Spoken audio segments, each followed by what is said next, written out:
Глава 7. Тренинг «Как заработать авторитет». Я мчался сутками напролет, иногда слезая в обеденное время передохнуть, когда солнце было в самом разгаре. Почему-то в это время хотелось, да ничего не хотелось, просто полежать.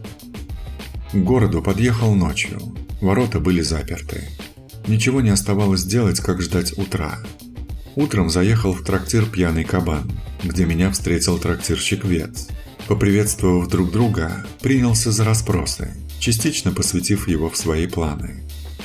Трактирщик, пораскинув мозгами насчет потенциального претендента на престол, откинув нескольких, кого-то из-за преклонного возраста и неимением наследников, кого-то из-за слишком юного возраста или же спокойный нрав, посоветовал мне старшего брата из двух братьев, грызшихся за здешнее герцогство их покойного отца. Когда герцог помер, старший сын сделал заявку на герцогство, но два младших брата начали оспаривать права старшего, который, кстати, был от первого брака. Первая жена герцога умерла при родах, вторая жена герцога была еще жива. Апеллируя этим, младшие не признавали старшего наследником отца. Старшему сыну герцога не терпелось вступить в наследство. Он обратился за помощью к королю, но король не поддержал его. Вторая жена герцога приходилась двоюродной сестрой жене короля, королевы. Да и сам король испытывал личную неприязнь к старшему сыну герцога. Другие герцоги тоже не хотели вмешиваться в это скользкое дело. Видя полное бездействие короля и герцогов, младшие братья наняли армию наемников. Род их матери очень богатый и влиятельный. Подняли восстание на своих землях, объявив тем самым открытую войну старшему брату. Один из младших братьев погиб при штурме крепости, но война не прекращалась и идет уже несколько лет, с переменным успехом. Старший сын герцога зол на весь мир, на короля, герцогов, которые его не поддержали. Характер у него злопамятный. Случай представится, он со всеми расквитается. А вот местный народ его поддерживает. В нем течет королевская кровь, и у него уже есть наследник. У него сын родился год назад. «Хороший для тебя вариант», – сказал трактирщик. «И он из тех людей, кто готов пойти на сделку, хоть с самим дьяволом, лишь бы добиться своего». «Это ответ на твой первый вопрос», – прищурившись, подытожил свою мысль трактирщик. От разговора меня отвлекла магичка. Она по нескольку раз в день выходила на связь по каким-то пустякам. И этот раз был не исключением. Я поморщился. «Что такое?» – поинтересовался Вец. «Да наша общая знакомая докучает». «Как она?» «Можете сами с ней пообщаться», – снимая, протянул ожерелье трактирщику. «Знаете, что это?» «Догадываюсь», – улыбнулся трактирщик. «Пользоваться приходилось, не первый день живем». Пока трактирщик разговаривал с Дорет, я задумался. Значит, человек есть, кто поможет мне с короной и, возможно, с другими артефактами. Только как выйти на него? Блин, эта девчонка не вовремя прервала наш разговор. «Держите», – возвращая мне ожерелье, проговорил Вец. «Жалуется, что бросили одну в окружении мертвых гоблинов. Ей страшно», – рассмеялся трактирщик. «Итак, что со вторым моим вопросом?» Перенаправил тему разговора в прежнее русло. «Так, как тебе приблизиться к герцогу?» – задумчиво произнес трактирщик. «Или судив ему много денег, или же быть знаменитой личностью, пользующей авторитетом, которая может ему пригодиться». «Денег нет, нет денег», – покачал головой. «Тогда тебе нужно стать великим воителем-полководцем, которому могут верить в себя солдаты, который сможет привести их к победе. Слухи о демоне-воителе, который один избавился от полусотни утопленников». «Каких полусотни? Их там было чуть больше 30, перебил я трактирщика. «Уже полсотни. Через год будет вся сотня. Итак, который избавился от полусотни утопленников», продолжил свое повествование трактирщик. «Разъезжающий на огромном черном жеребце с пылающими адовым пламенем глазами, а также о неком рыцаре в роскошном доспехе и верхом на черном коне, который спас последнего выжившего из отряда, посланного на помощь деревне, при этом покрушив кучу гоблинов и вернувшись затем в город, чтобы рассказать о случившемся. Все эти слухи уже у всех на устах. Помнишь, еще отряд собирался, чтобы с гоблинами поквитаться? Они так и не нашли их. Гоблины растворились, ушли к себе. Зато нашли умирающего раненого гоблина в лесу. Наверное, при переходе отбился от своих из-за раны. Он участвовал в той битве. Он в предсмертном бреду все бормотал про некого неуязвимого воина, который сдерживал все ихнее воинство, принося мечом, щитом и магией смерть. А затем внезапно исчез, и также внезапно появившись в окружении мертвецов, среди которых были и их мертвые сородичи. А потом, призвав черного коня, как метеор промчался сквозь них, и никто и ничто не могло его остановить. Он что-то бормотал и про бурю возмездия, о великой армии, но уже никто не понял, о чем он говорил. Бред умирающего. Ты уже местная легенда, а я уж постараюсь все эти слухи связать воедино. Скоро тебя тут каждая собака знать будет. Вец хитро улыбнулся. Но на это время нужно, а пока что не поможешь мне в одном деле. Опять? Твое дело меня чуть на тот свет не отправило. Нет-нет, ничего такого. Просто сопроводить груз от деревни до города. Ладно, услуга за услугу, согласился я. Вот и ладненько, по рукам, обрадовался трактирщик. Однако до деревни я скакал 2 дня, не ближний свет.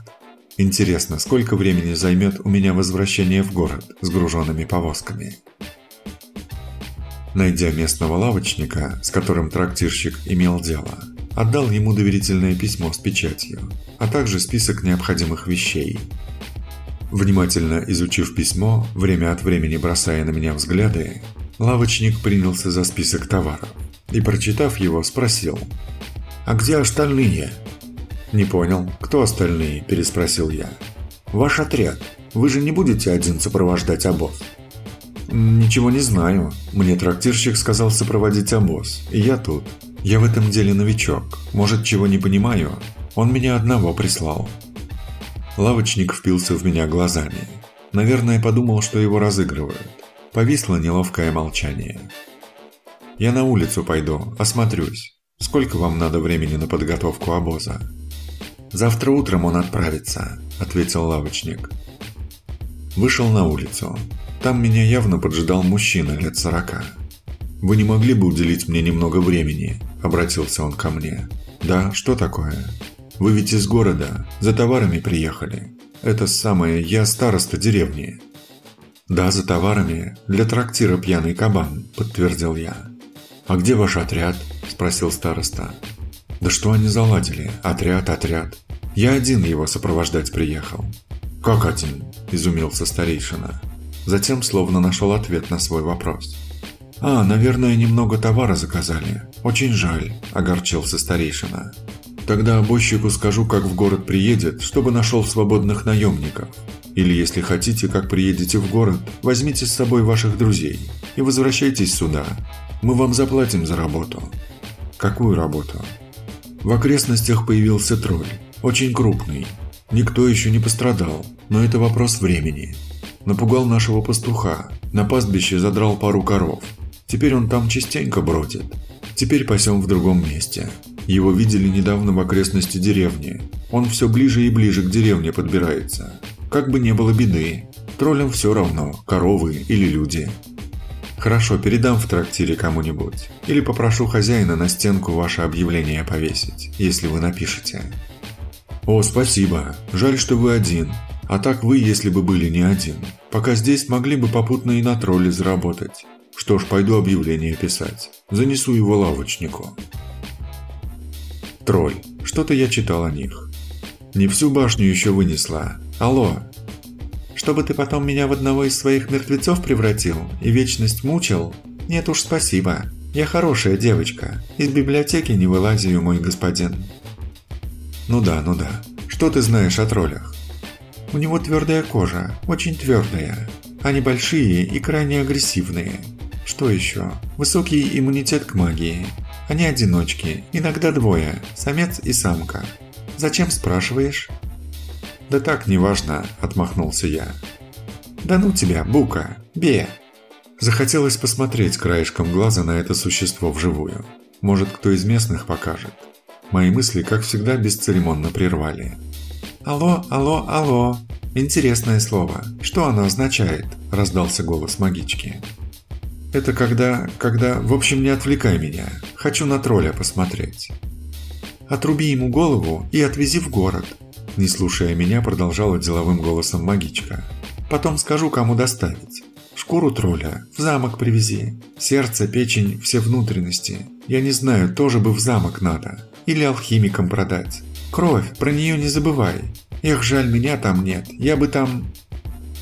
Я уже не слушал, что она там бормотала, опешив от слов юной расчленительницы.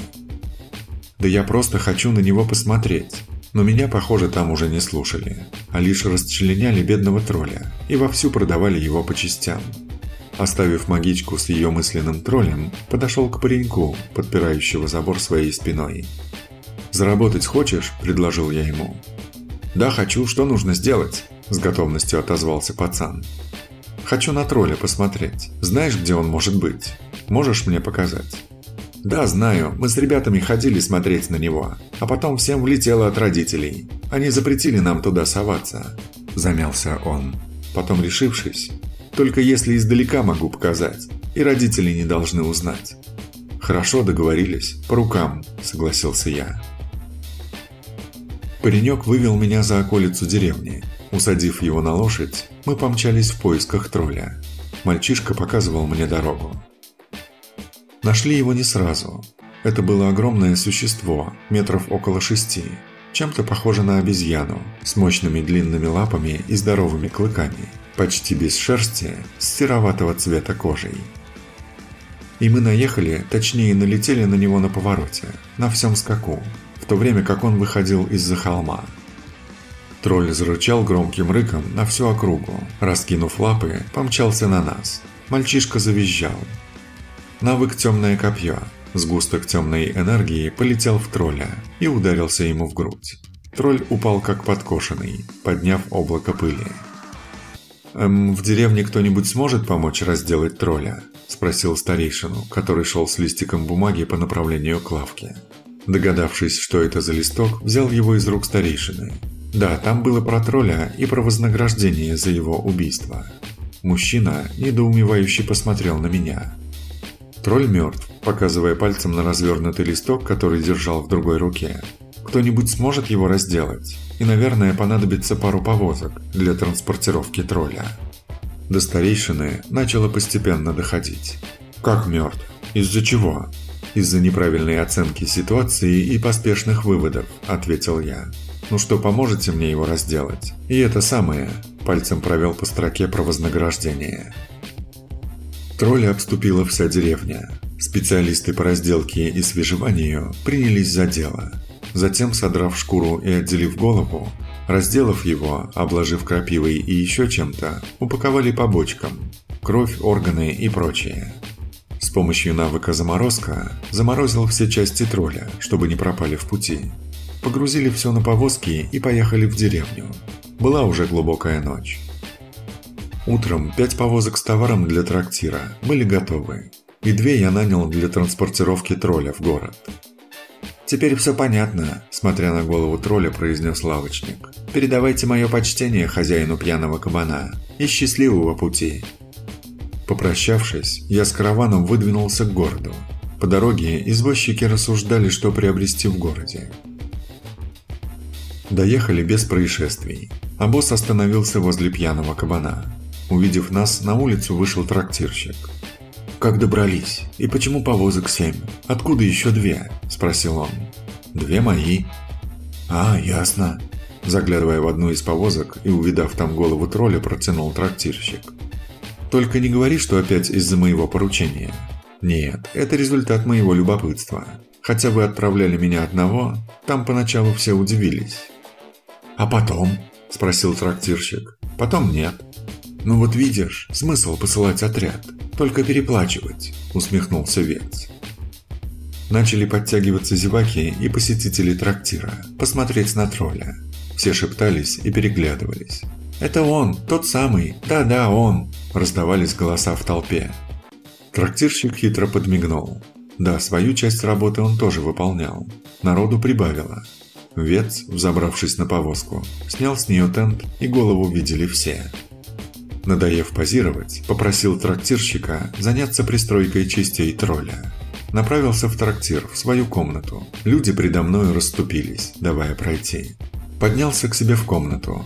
Сегодня у трактирщика не будет свободного времени поболтать, так что лег на кровать. Интересно, я ему сказал, чтобы он шкуру оставил. Я обещал ее Дорот привезти. Если он и ее продаст, она с меня шкуру спустит. Пролежал до утра. Спустился к трактирщику. А вот и наш герой. Весь город только о тебе и говорит. А вот слухи о тебе уже отсюда путниками разносятся. Это хорошо, хорошо, кивал я головой. Удачно выполнил еще парочку заявок, которые висели на стене, продолжая зарабатывать на авторитет, приведя местных в еще большее удивление и восхищение. В последнее время часто стали попадаться крестьяне, несущие или везущие свой скрап. Они шли со всем своим семейством. Как правило, людей в таких группах было много. Складывалось впечатление, что люди целыми деревнями и селами срываются с места и уходят с окраин вглубь страны. Трактирщик сказал, что это беженцы, которые бегут из-за нашествия гоблинов. Были времена, когда гоблины подходили и к стенам города, сжигая и опустошая окрестности. Сейчас, когда идет междоусобица, армия герцогства не может выйти и усмирить гоблинов. Людей в гарнизоне города мало, наемников тоже. Большинство записалось по армиям. Деревни защитить возможности нет. Вот люди и бегут. Не сегодня, так завтра мы и сами гоблинов под стенами увидим. Вот увидишь, заверил меня Вец. И никто и пальцем не пошевелит нам помочь. Младший сын герцога сразу нападет на столицу герцогства, как только его старший брат выдвинется к нам в помощь. Старший это понимает, поэтому не выдвинется. На время объединяться они не будут. Младшему наоборот выгодно, если в землях подконтрольных герцогу творится неразбериха. Извне помощи тоже не будет. Никто не пойдет на помощь старшему сыну герцога. Все будут смотреть со стороны, чем это кончится. Покойный герцог, наверное, в гробу переворачивается из-за всего этого. Советую далеко от города теперь не выезжать. Да, скоро тут еще больше будет беженцев, вздохнул Вец.